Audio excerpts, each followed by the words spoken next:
ପୁରୁଣାକଟକ ଠାରେ ଅନୁଷ୍ଠିତ ମା ଭୈରବୀ ମହୋତ୍ସବର ଚତୁର୍ଥ ସନ୍ଧ୍ୟାରେ ଯୋଗଦେଲେ ପୂର୍ବତନ ବୌଦ୍ଧ ବିଧାୟକ। କଳା ସଂସ୍କୃତି ଭକ୍ତି ଓ ଆଧ୍ୟାତ୍ମିକ ଭାବନାର ମହାମିଳନ ଚତୁର୍ଥ ରାଜ୍ୟସ୍ତରୀୟ ମା ଭୈରବୀ ମହୋତ୍ସବ। ଆଜି ସନ୍ଧ୍ୟା 7ଟା ସମୟରେ ଏହି ମହୋତ୍ସବର ଚତୁର୍ଥ ସନ୍ଧ୍ୟାରେ ମାଙ୍କ ସନ୍ଧ୍ୟାଧୂପ ଓ ଆଳତି ପରେ ସାଧାରଣ ସଭାରେ ମୁଖ୍ୟ ଅତିଥି ଭାବେ ବୌଦ୍ଧ ନିର୍ବାଚନ ମଣ୍ଡଳୀର ପୂର୍ବତନ ବିଧାୟକ ଶ୍ରୀଯୁକ୍ତ ପ୍ରଦୀପ କୁମାର ଅମାତ ଯୋଗ ଦେଇଥିବା ବେଳେ ସମ୍ମାନିତ ଅତିଥି ଭାବେ ପୁରୁଣାକଟକ ରେଞ୍ଜ ଅଧିକାରୀ ଜୟନ୍ତ କୁମାର ଦାସ, 8 ନମ୍ବର ଜୋନ୍ର ଜିଲ୍ଲା ପରିଷଦ ସଭ୍ୟା ତାରାମଣି ପ୍ରଧାନ, ବ୍ଲକ ଗୋଷ୍ଠୀ ଶିକ୍ଷା ଅଧିକାରୀ ଅଜୟ କୁମାର ଲୋହା, ସମାଜସେବୀ ବିଶ୍ୱଜିତ ପ୍ରଧାନ ମଞ୍ଚାସୀନ ରହିଥିଲେ।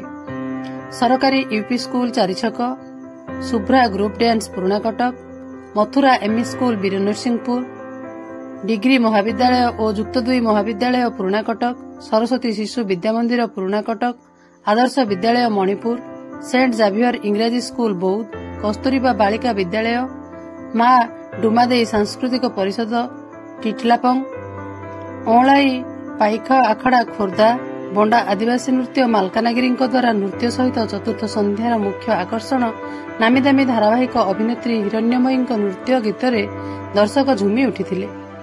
ଏହି ଅବସରରେ ମହୋତ୍ସବ କମିଟିର ସଭାପତି ଅଶୋକ କୁମାର ଅଗ୍ରୱାଲଙ୍କ ସଭାପତିତ୍ୱରେ ସାଧାରଣ ସଭା ଅନୁଷ୍ଠିତ ହୋଇଥିଲା। ସାଧାରଣ ସଭାକୁ ଭୈରବୀ ଡିଗ୍ରୀ କଲେଜର ଅଧ୍ୟକ୍ଷ ରମେଶ ଚନ୍ଦ୍ର ତାରିଣିଆ ମଞ୍ଚ ପରିଚାଳନା କରିଥିଲେ।